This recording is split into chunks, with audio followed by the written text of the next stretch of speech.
दुनिया तो एक ही है, लेकिन सभी के लिए अलग अलग है। कोई इस दुनिया को किसी अन्य दृष्टिकोण से देखता है, तो किसी के लिए अन्य दृष्टिकोण होता है इस दुनिया को देखने का। किसी को ये दुनिया सबसे खूबसूरत नजर आती है, तो किसी को ये दुनिया एकदम वीरान नजर आती है। ये सिर्फ व्यक्ति के देखने के तौर तरीकों पर निर्भर करता है कि वो कैसे दुनिया को देखता है। जो जिस प्रकार दुनिया को देखता है उसको दुनिया वैसी नजर आती है, लेकिन वास्तविकता में दुनिया सिर्फ एक ही है। वैसे सभी व्यक्ति के जीवन में अलग अलग चीजें उसके लिए मूल्यवान हैं। वो जिस चीज से सबसे अधिक प्रेम करता है, उसी चीज को सबसे मूल्यवान वस्तु अपने जीवन की मानता है। लेकिन वास्तविकता में इस संसार में सबसे मूल्यवान वस्तु समय है। समय से मूल्यवान इस संसार में कुछ भी नहीं है, क्योंकि जिसके पास समय मेहरबान होता है उसके लिए इस दुनिया में सब कुछ आसान होता है। समय और समझ दोनों एक साथ खुशकिस्मत लोगों को ही मिलते हैं। अक्सर देखा जाता है कि जिस समय व्यक्ति के पास पर्याप्त समय होता है, उस समय उसके पास समझ नहीं होती है, लेकिन जिस समय समझ होती है तो उस समय समय का अभाव हो जाता है। मैं आपको उदाहरण से अगर समझाऊं तो बचपन में, सभी के बचपन में, बाल्यावस्था में बहुत अधिक समय होता है, पर्याप्त समय, पर्याप्त से भी कहीं ज्यादा समय होता है। लेकिन बाल्यावस्था में समझ नहीं होती है कि हमें अपने जीवन में इन समयों का सदुपयोग कैसे करना है। हमें हमारे जीवन में कौन सी ऐसी चीजें अभी करें कि हम अपने अंतिम दौर में उस मुकाम तक पहुंच जाएं। पर्याप्त समय होता है लेकिन समझ नहीं होती है। और जैसे बाल्यावस्था बीतती है, किशोरावस्था, वयस्क अवस्था, प्रौढ़ अवस्था की तरफ बढ़ते जाते हैं, वयस्क अवस्था की तरफ बढ़ते जाते हैं, समय का अभाव होने लगता है। क्योंकि मान लीजिए औसतन अगर 70-80 साल जीना है तो 30-35-40 साल तो बीत गए, तो अब समय का अभाव होने लगता है। समझ तो आती है लेकिन समय नहीं होता है।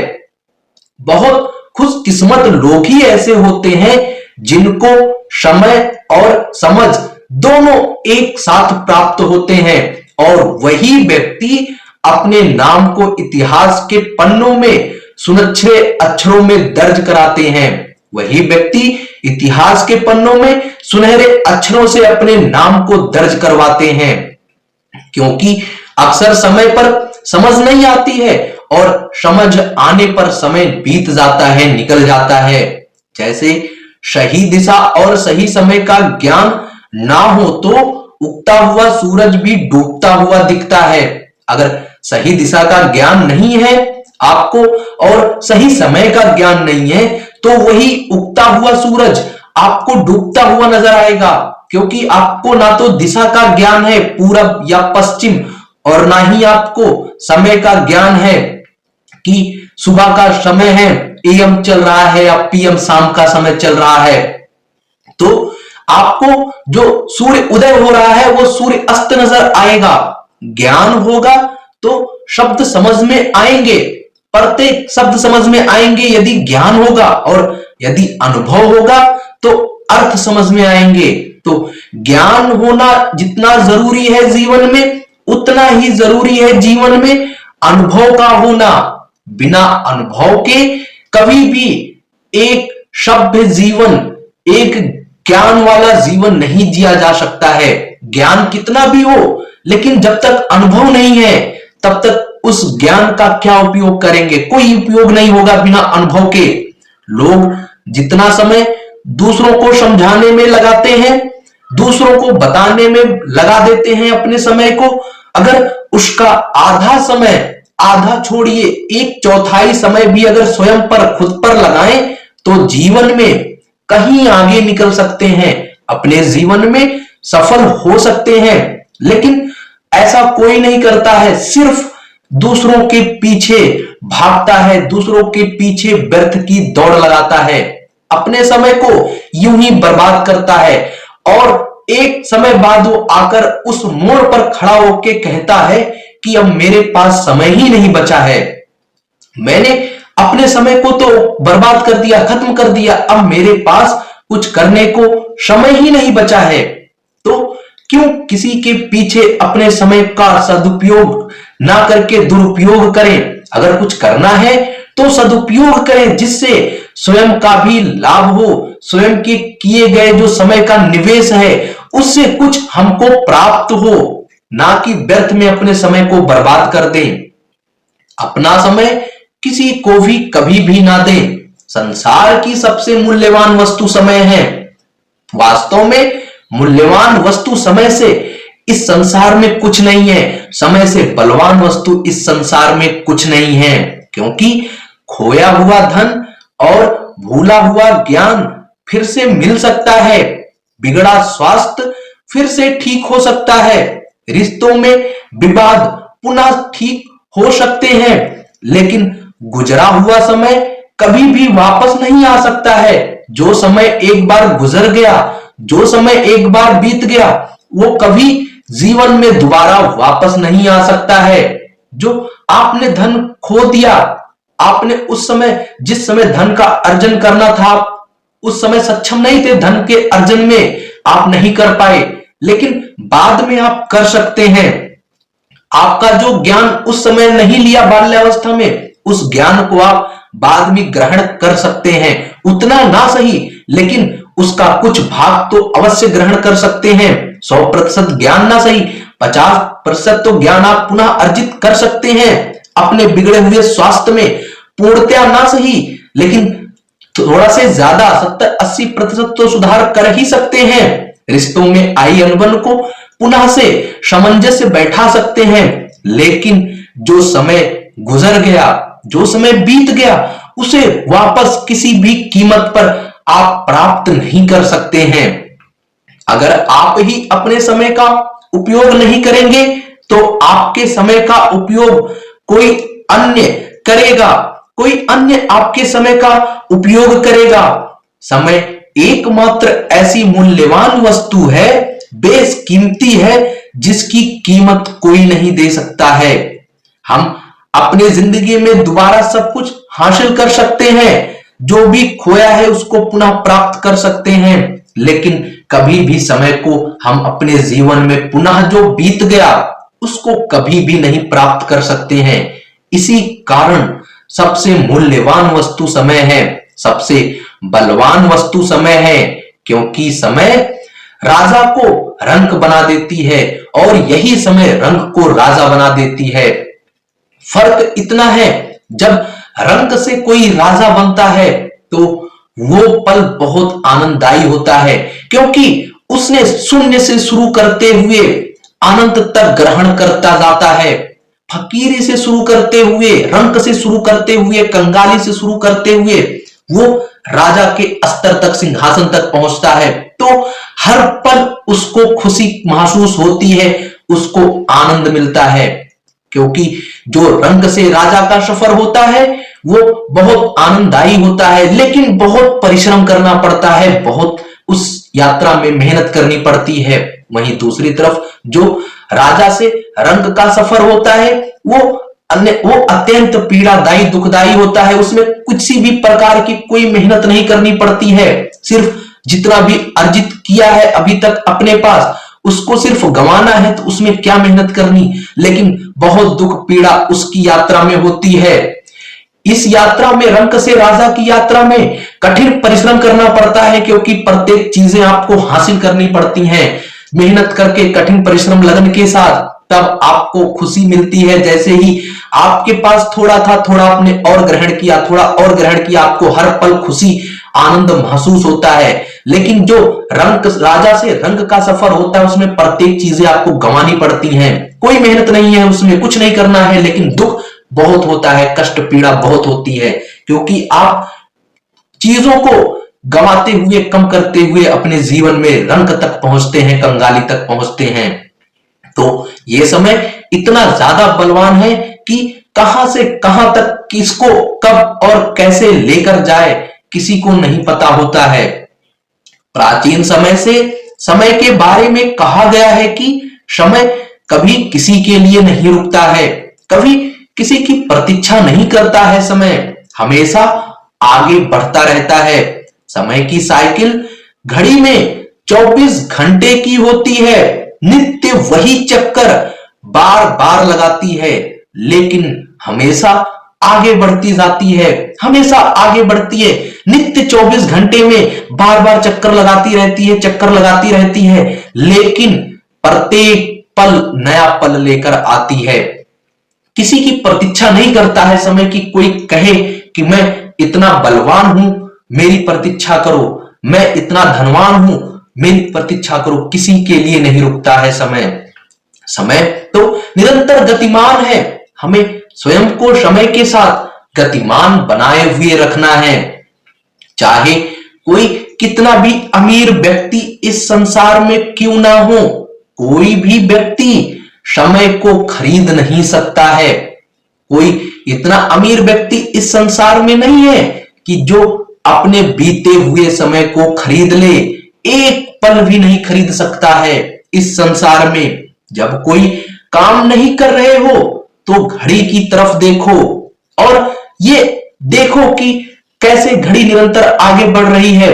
पहले आप घंटे वाली सुई देखो, फिर मिनट वाली सुई देखो, फिर सेकंड वाली सुई देखो, फिर आप सेकंड वाली सुई देखोगे तो आपको लगेगा कि सेकंड वाली सुई तो चल रही है, मिनट वाली सुई बैठी हुई है, घंटे वाली सुई बैठी हुई है। लेकिन जैसे सेकंड वाली सुई देखते जाओगे, एक पूरा चक्कर कंप्लीट करेगी, पूर्ण करेगी, तो मिनट की सुई थोड़ा आगे बढ़ेगी, तो आपको लगेगा कि नहीं, सेकंड वाली सुई तो ज्यादा तेज चल रही है, जबकि मिनट वाली सुई वो धीरे धीरे चल रही है।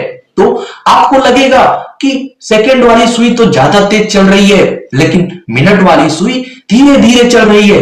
वहीं घंटे वाली सुई तो रुकी हुई है, लेकिन आप देखते रहिए, मिनट वाली सुई जो है धीरे धीरे धीरे धीरे एक पूरा चक्कर जब पूरी करेगी तो घंटे वाली सुई थोड़ा आगे बढ़ेगी, थोड़ा आगे बढ़ेगी, तो आपको लगेगा कि नहीं, घंटे वाली सुई भी आगे बढ़ रही है।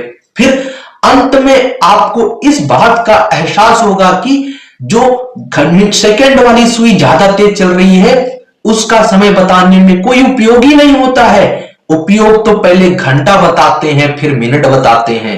मतलब जो सबसे धीरे चल रही है सबसे पहले उसका नाम लिया जाता है, फिर उसके बाद जो उससे थोड़ा तेज चल रही है उसका नाम लिया जाता है। पहले घंटे वाली सुई, फिर मिनट वाली सुई के साथ संबोधित किया जाता है। तो धीरे ही चलो, लेकिन ऐसे चलो, ऐसे जीवन में आगे बढ़ो कि जब भी जहां भी जरूरत पड़े तो उस लहजे में, उस सम्मान के साथ आपको संबोधित किया जाए। सब समय का ही चक्र है, समय का ही खेल है। समय जब बदलता है, समय जब परिवर्तित होता है तो उस परिवर्तन को जीवन में स्वीकार करना चाहिए। जब तक जीवन में परिवर्तन को स्वीकार नहीं किया जाएगा तब तक कभी भी जीवन में आगे बढ़ा ही नहीं जा सकता है। जैसे जीवन में जब बाल्यावस्था में थे, गर्भावस्था में परिवर्तन हुआ 9 महीने में, फिर शिशु अवस्था में परिवर्तन हुआ, फिर बाल्यावस्था में परिवर्तन हुआ, फिर किशोरावस्था में परिवर्तन हुआ, किशोरावस्था के बाद वयस्क अवस्था में परिवर्तन हुआ, वृद्ध अवस्था में परिवर्तन हुआ। परिवर्तन सडन तुरंत नहीं होता है, परिवर्तन के लिए एक एरा की जरूरत पड़ती है, एक समय अंतराल की, समय अवधि की जरूरत पड़ती है। उस बिना समय अवधि के कभी भी परिवर्तन नहीं होता है। परिवर्तन धीरे धीरे धीरे धीरे होता है, लेकिन एक समय बाद पूर्ण रूप से परिवर्तित कर देता है। वैसे जीवन है, धीरे धीरे ही सही, लेकिन निरंतर आगे बढ़ते रहना है, निरंतर आगे की तरफ बढ़ते हुए जाना है। भले ही धीरे धीरे चलना है, लेकिन निरंतर आगे बढ़ना है। जब कोई काम नहीं कर रहे हो तो घड़ी की तरफ देखो, कि घड़ी की सुई चल रही है, आगे बढ़ रही है, जाके आप घड़ी की बैटरी निकाल दो तो आपको लगेगा कि मैंने घड़ी को रोक दिया। लेकिन आप किसी और की घड़ी में जाके देखो तो घड़ी रुकती नहीं है, वो निरंतर आगे चलती रहती है। तो जब कोई काम नहीं कर रहे हो तो घड़ी की तरफ देखने का उद्देश्य कि आप क्यों बैठे हो, सिर्फ आप ही बैठे हो, आपको लग रहा है कि संपूर्ण संसार में जो भी चीजें हैं सब बैठी हुई हैं, नहीं, सब गतिमान है, सिर्फ आप बैठे हो। तो आपको भी नहीं बैठना है, आपको भी काम करना है, गतिमान होना है समय के साथ। और जब आप काम करना शुरू कर दो, गतिमान हो जाओ, तो घड़ी की तरफ मत देखो, क्योंकि आप जब घड़ी की तरफ देखोगे तो आपको लगेगा कि मैंने 2 घंटे काम किया, 3 घंटे काम किया, आपको लगेगा कि 2 घंटे काम किया, थोड़ा आराम कर लो। आप घड़ी की तरफ मत देखो। जब आपके अंदर की ऊर्जा पूरी रूप से खत्म हो जाए, पूर्णतः खत्म हो जाए, तब आप उस ऊर्जा को रिकवर करने के लिए भोजन ग्रहण करें। भोजन ग्रहण करने के बाद उसका पाचन सुचारू ढंग से हो, तब सुचारू ढंग से पाचन करने के लिए आप थोड़ा जीवन में आराम करें। तो ये है जीवन जीने का तरीका कि कैसे जीवन को जीना है। संसार में सबसे मूल्यवान वस्तु समय के साथ निरंतर अपने जीवन को गतिमान बनाए रखना है।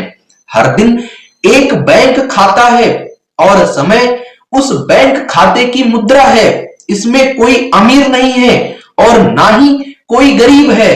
जो ये प्रत्येक दिन मिल रहा है जीवन में, ये एक बैंक है। जैसे बैंक में पैसा निवेश किया जाता है, वैसे ये दिन है और इस दिन की मुद्रा जो है वो समय है। इस दिन में समय का जो व्यक्ति जितना ज्यादा निवेश करेगा, वो व्यक्ति अपने जीवन को उतना ही अधिक सफल और आगे लेकर जाएगा।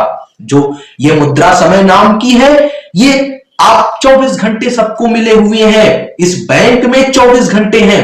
24 घंटे में आप कोई 16 घंटे निवेश करता है, कोई 18 घंटे निवेश करता है, कोई 5 घंटे निवेश करता है, बाकी बचे के घंटे अय्यासी में, मक्कारी में और सोने में गुजार देता है। तो जो 18 घंटे का निवेश कर रहा है, 18 घंटे जग करके मेहनत कर रहा है, परिश्रम कर रहा है, तो वो जीवन में आगे जाएगा, या फिर जो 5 घंटे निवेश किया वो जीवन में आगे जाएगा। किसका जीवन सफल होगा, आप खुद ही इस बात का निर्धारण कर सकते हैं।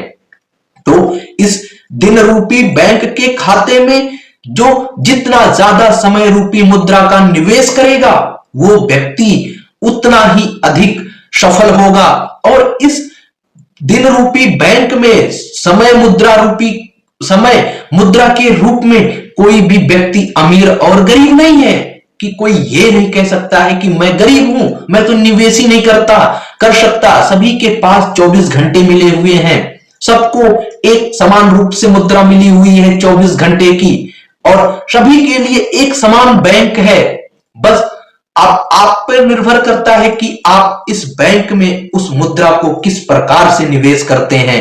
आप कितने अच्छे ढंग से अपनी मुद्रा का, समय रूपी मुद्रा का दिन रूपी बैंक में निवेश करते हैं। जो जिस प्रकार निवेश करेगा उसको उसी प्रकार का ब्याज मिलेगा, उसी प्रकार का उसका जीवन होगा। हम सभी के पास 24 घंटे का समय है। कोई इतना अमीर नहीं है कि अपना पुराना वक्त का एक पल भी पुनः खरीद सके, और कोई इतना गरीब नहीं है कि अपने आने वाले वक्त को बदल भी ना सके। मतलब कोई भी व्यक्ति इस संपूर्ण ब्रह्मांड में अभी तक इतना अमीर नहीं है कि वो अपने आने वाले वक्त को, अपने बीते हुए वक्त को खरीद ले। इतना अमीर अभी तक कोई नहीं हुआ है, या फिर आने वाले वक्त को वो पहले से ही पता करके रख ले कि आने वाला वक्त कैसा होगा, या बीत गया जो वक्त उसका एक पल भी खरीद ले। कोई इतना अमीर नहीं है और कोई इतना भी गरीब नहीं है कि वो अपने आने वाले वक्त को बदल ना सके। बस शर्ते उसके अंदर में निष्ठा, लगन, मेहनत करने का जो तब्बल है वो अवश्य होना चाहिए। इस दिन रूपी बैंक में समय रूपी मुद्रा का निवेश अधिक से अधिक मात्रा में करना चाहिए। अगर आप अपने जीवन से प्रेम करते हैं, अरे वास्तव में प्रेम तो सभी को होता है अपने जीवन से। सभी व्यक्ति चाहते हैं उनका जीवन सफल हो, खुशहाल हो, उनके जीवन में सारी चीजें विद्यमान हो, जिस भी चीज की वो जीवन में चाहत रखें वो चीज उनके सामने तुरंत उपलब्ध हो। तो अगर आप अपने जीवन से प्रेम करते हैं तो समय बिल्कुल भी बर्बाद ना करें, बिल्कुल भी एक पल भी बर्बाद ना करें अपने समय का, क्योंकि ये जीवन समय से ही बना है, समय से ही इस जीवन का निर्माण हुआ है। समय धन से भी ज्यादा मूल्यवान है। संसार की सबसे मूल्यवान वस्तु समय है, सबसे बलवान वस्तु समय है। समय जिसके ऊपर मेहरबान होता है उसका जीवन सिर्फ और सिर्फ चमत्कारों से भरा होता है। समय ही हमें अच्छा बुरा सही गलत अमीर गरीब ज्ञानी अज्ञानी बनाता है।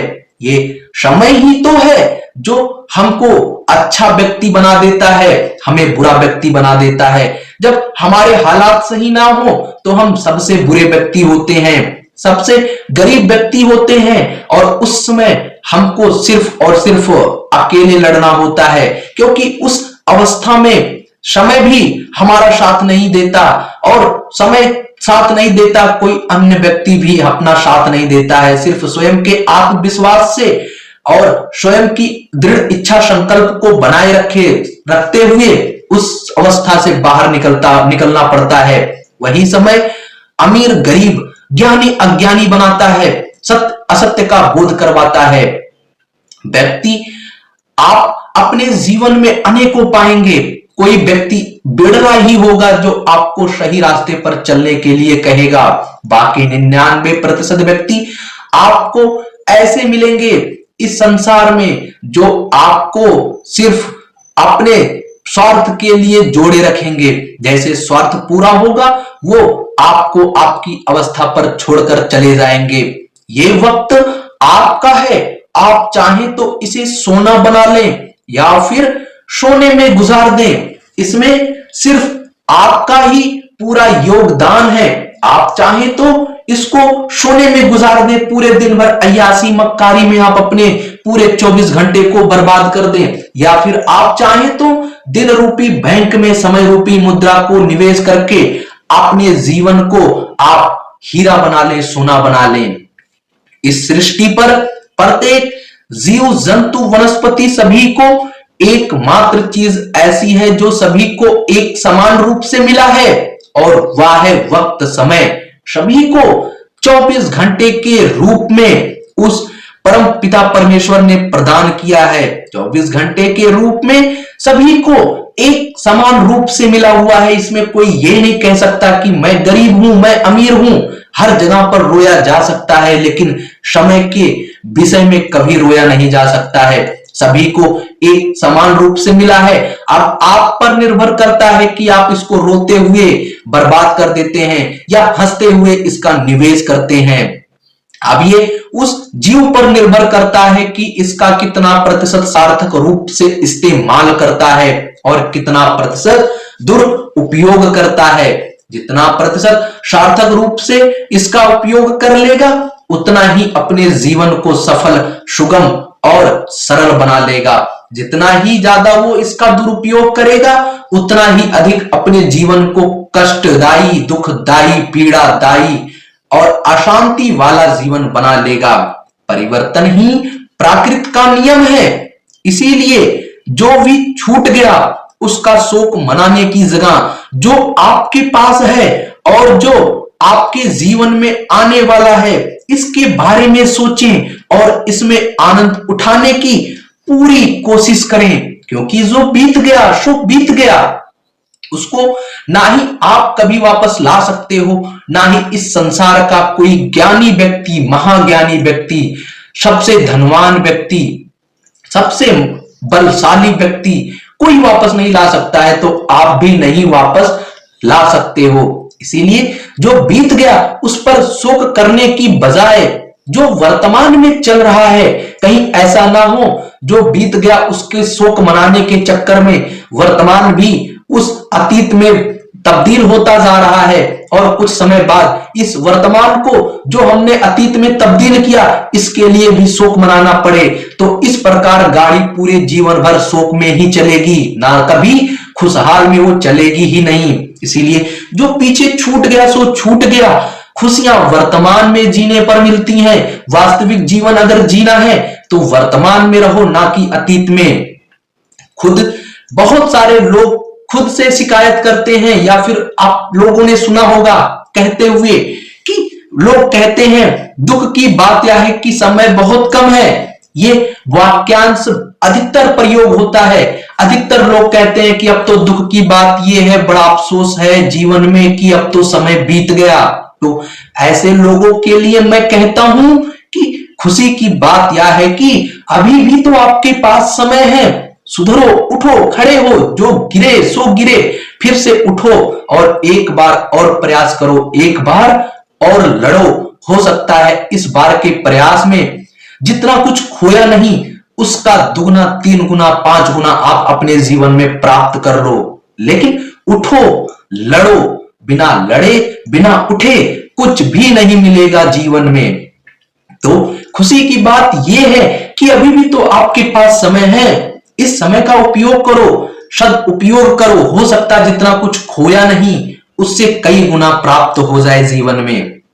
कभी कभी मन बहुत उदास हो जाता है। इस बात से मैं सहमति हूं कि बहुत बार ऐसा होता है कि अचानक एकाएक मन उदास हो जाता है, सहम जाता है कुछ पुरानी यादों को लेकर, कुछ पुरानी घटनाओं के बारे में। जब चिंतन मनन एकाएक आता है तो दिल मन दोनों शांत होके बैठ जाता है। तो कुछ ऐसी अनहोनी घटनाएं हो जाती हैं भविष्य भूतकाल में जिससे मन बहुत ही ज्यादा उदास हो जाता है और किसी सहारे को तलाशने लगता है।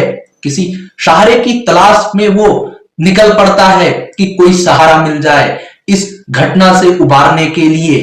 तो मैं तो यही सलाह दूंगा कि सहारा कभी मत ढूंढो जीवन में, क्योंकि जो सहारा आप ढूंढोगे आज नहीं तो कल, कल नहीं तो परसों वो सहारा चला जाएगा।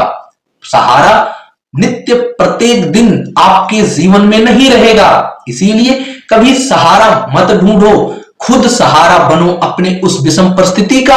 अपने आत्मविश्वास को, सेल्फ कॉन्फिडेंस को सहारा बनाओ, अपने आत्म बल को सहारा बनाओ, अपने आत्म ज्ञान को सहारा बनाओ, अपने अंदर में मौजूद बैठे हुए ईश्वर को झांको, ईश्वर को पहचानो, उनको सहारा बनाओ। अपने अंदर सत्य रूपी जो सत्य बैठा हुआ है उसको सहारा बनाओ।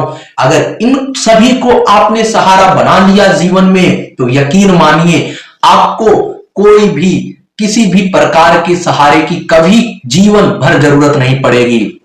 और जब भी ऐसा महसूस हो कि मन बिल्कुल उदास हो गया है तो ऐसी परिस्थिति में सबसे दूर हट जाएं, सबसे दूर जाएं और खुद के साथ, स्वयं के साथ समय बिताएं, स्वयं को जाने।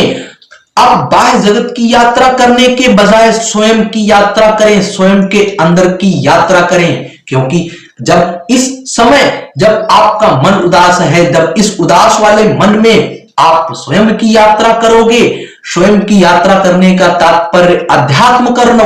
अध्यात्म का मतलब आप स्वयं को जानो, स्वयं के अस्तित्व को पहचानो कि मैं कौन हूं, मेरा मनुष्य योनि में जन्म लेने का उद्देश्य क्या है, मैं कौन हूं, मेरे अंदर कौन कौन सी विशेषताएं विद्यमान है। ये है स्वयं के भीतर यात्रा करना। स्वयं के भीतर यात्रा करने से ही सर्वप्रथम ईश्वर की प्राप्ति होती है। दूसरा, सत्य का बोध होता है। तीसरा, आत्मज्ञान की प्राप्ति होती है। चौथा, खुशी, आनंद का अनुभव होता है। तो ऐसी अवस्था में आपको अध्यात्म करना है, स्वयं के अंदर यात्रा करनी है किसी एकांत जगह में जाकर के। और फिर आप देखिए आपका जो ये बैठता मन है, उदास मन है, दुगनी ऊर्जा के साथ जागृत होगा। फिर आप अपने जीवन में दोबारा जहां से गिरे थे वहीं से दोबारा शुरू करें। और इस बार कुछ ऐसा ना करें कि दोबारा आपको सेम उसी प्रकार से गिरना पड़े। आप जीवन में गिरे लेकिन जिन जैसे पिछली बार गिरे थे वैसे ना गिरे, किसी अन्य तरीके से गिरे, वो चलेगा। कहने का तात्पर्य जो गलतियां एक बार भूतकाल में की, अतीत में की, सेम वही गलती कभी भी भविष्य में ना करें। ऐसा अगर आप अपने अंदर अपनाते हैं तो आप वास्तविक मनुष्य जीवन जी रहे हैं। और अगर आप आपने जो गलतियां अतीत में की, सेम वही गलती आपने भविष्य में भी कर दी, तो आपने अपने अतीत से कुछ नहीं सीखा।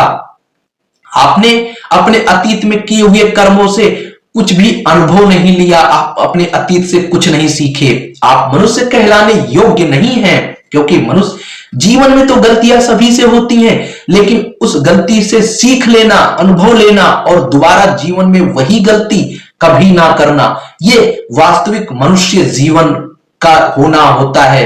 गलतियां, भूल इत्यादि करने के लिए कोई भी समय अच्छा नहीं, और भूल गलतियां सुधारने के लिए कोई भी समय बुरा नहीं होता है।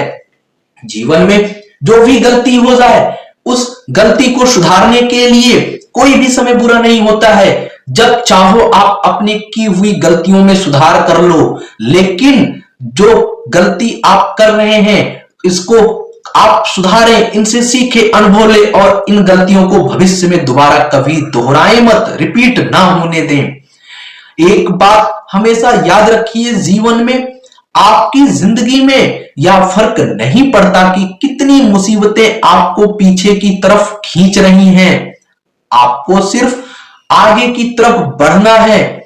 वहीं जब आप इन मुसीबतों को आगे की तरफ लेकर बढ़ने लगेंगे, तो ये जो सारी मुसीबतें आपको पीछे की ओर खींच रही थी, आपको आगे बढ़ने से रोक रही थी, ये सारी मुसीबतें आपको आगे की बढ़ने में मदद करने लगेंगी, आपका सहारा बन जाएंगी। आपको बड़ा विचित्र लग रहा होगा ये वाक्यांश सुन के। मैं आपको बताता हूं, एक रेलगाड़ी, घोड़ा गाड़ी, एक बैलगाड़ी शुरुआत में कितना भार लदा होता है, कितना भार के साथ वो खड़ी होती है। जब घोड़े गाड़ी को, तांगा गाड़ी को घोड़ा खींचना शुरू करता है, तो स्टार्टिंग में, शुरुआत में उसे बहुत ज्यादा बल लगाना पड़ता है, क्योंकि रुकी हुई चीज को शुरू करता है। वही बैलगाड़ी को जब बैल खींचना शुरू करता है, मालगाड़ी को जब ट्रेन खींचना शुरू करती है, तो बहुत ज्यादा जोर और इच्छाओं का मजबूती होने का असर डालता है। उस समय बहुत जोर ताकत लगानी पड़ती है उसको खींचने के लिए। लेकिन जैसे ही वो एक बार चलना शुरू कर देती है, अपनी रफ्तार पकड़ लेती है, तो सिर्फ घोड़े को, बैल को, मालगाड़ी के इंजन को, अपनी गति को मेंटेन रखना होता है। बाकी का काम वो स्वयं घोड़ा गाड़ी, बैलगाड़ी, मालगाड़ी के जो जिस पे लगा हुआ सामान वो खुद करते हैं, उसको आगे की तरफ सपोर्ट करते रहते हैं। बस उसको अपनी गति का विशेष ध्यान रखना पड़ता है। उस समय मेहनत उसे ज्यादा करने की जरूरत नहीं पड़ती, ज्यादा ताकत लगाने की जरूरत नहीं पड़ती है। तो जिंदगी में यह फर्क नहीं पड़ता कि कितनी मुसीबतें आपको पीछे की तरफ खींच रही हैं, कितने लोग आपकी आलोचना कर रहे हैं। शुरुआत में कोई सा भी आप काम करेंगे, 100% मैं गारंटी लेता हूं कि उसकी आलोचना अवश्य होगी। कितना भी अच्छा काम क्यों ना हो, उसकी आलोचना अवश्य होगी। लेकिन अगर आप पागलों की तरह, आपके अंदर, पागल किसको कहते हैं? जिसके अंदर जुनून होता है अपने लक्ष्य को हासिल करने का। वास्तव में पागल उसको कहा जाता है, उसके लिए पागल शब्द का प्रयोग किया गया था जिसके अंदर अपने लक्ष्य को प्राप्ति करने का जुनून होता है। तो यदि आपको अपने लक्ष्य के प्राप्ति के लिए जुनून है पागलों की तरह, तो आपकी जितने भी आलोचक हैं कुछ दिन बाद आपके समर्थक बन जाएंगे। कुछ समय बाद वो आपको समर्थन देने लगेंगे, आपके समर्थक बन जाएंगे। जो परिस्थितियां आपको पीछे खींच रही थी, कुछ समय के बाद वो आपको सपोर्ट करने लगेंगी। तो सब तरफ से देखा जाए तो सिर्फ समय का खेल है, सिर्फ और सिर्फ समय का खेल है। जितना दिन रूपी बैंक में आप समय रूपी मुद्रा को निवेश करोगे, उतना ही ज्यादा जीवन में आप आगे जाओगे। किसी भी चीज को वक्त पर वक्त देना उतना ही जरूरी है जितना कि पौधे को वक्त पर पानी देना, प्यासे को, जीवित प्राणी को वक्त पर पानी पिलाना, ऑक्सीजन देना।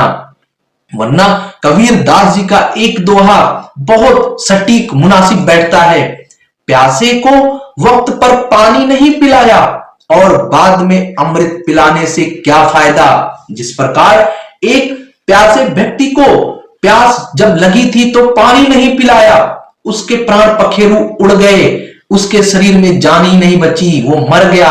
अब आप उसके मुंह में अमृत डाल रहे हैं, उसे अमृत से नहला रहे हैं, पिला रहे हैं, क्या फायदा? कुछ नहीं। वैसे ठीक रिश्ते को समय देना, समय पर समय देना, प्रत्येक रिश्तों में प्रॉपर समय देना जरूरी है। अगर आप चाहते हैं आपका जीवन और आपके रिश्ते दोनों बेहतर से बेहतर हों, अटूट विश्वास हो, तो आपको समय देना पड़ेगा, एक दूसरे को बहुत अधिक समय देना पड़ेगा, एक दूसरे को जानना पड़ेगा, समझना पड़ेगा। और अध्यात्म शब्द का अर्थ आत्मा या आत्मा से संबंधित है। जो अध्यात्म है, जब मन बेचैन होने लगता है, पुरानी घटनाएं याद आ जाती हैं, तो अध्यात्म किया जाता है। अध्यात्म मेडिटेशन करते हैं। मेडिटेशन का अर्थ आत्मा या आत्मा से संबंधित। अध्यात्म एक व्यक्ति की आत्मा बाह्य या ईश्वर के साथ उनके आंतरंग संबंध को समझने और अनुभव करने की प्रक्रिया को संदर्भित कर सकता है। अध्यात्म खुद को जानना, अपने को तोड़ते हुए इतना अंदर तक घुसना कि खुद का अस्तित्व ही विलय होने लगे, अध्यात्म कहलाता है। आध्यात्मिकता से आकस्मिक बीमारियों से मुक्त मानसिक बीमारियां छू नहीं पाती और शारीरिक बीमारियों को वह स्वयं ही प्राण ऊर्जा से ठीक कर लेता है। अध्यात्म करने से स्वयं के अस्तित्व के बारे में पता चलता है। हम स्वयं से अपना परिचय करवाते हैं, स्वयं को जान पाते हैं। मानसिक स्वास्थ्य में सुधार, अध्यात्म करने से तनाव, चिंता और अवसाद कम होता है, डिप्रेशन से मुक्ति मिलती है। अध्यात्म आत्म सम्मान और आत्म जागरूकता को भी बढ़ाता है। शारीरिक स्वास्थ्य में सुधार होता है। तो अध्यात्म तो वैसे नित्य प्रत्येक दिन करना चाहिए, क्योंकि जो स्वयं की यात्रा है, स्वयं के भीतर की यात्रा है, उसके लिए तो अध्यात्म ही है। अध्यात्म ही वो मार्ग है, मेडिटेशन ही वो मार्ग है, स्पिरिचुअल नॉलेज ही वो मार्ग है जो स्वयं के भीतर यात्रा करने के लिए मार्ग प्रशस्त करता है और अपने अंदर में विद्यमान ईश्वर को जानने का, अपने अंदर विद्यमान अनंत ज्ञान रूपी सागर आत्मज्ञान को, सत्य को, खुशी को जानने का जो मार्ग है वो अध्यात्म ही है।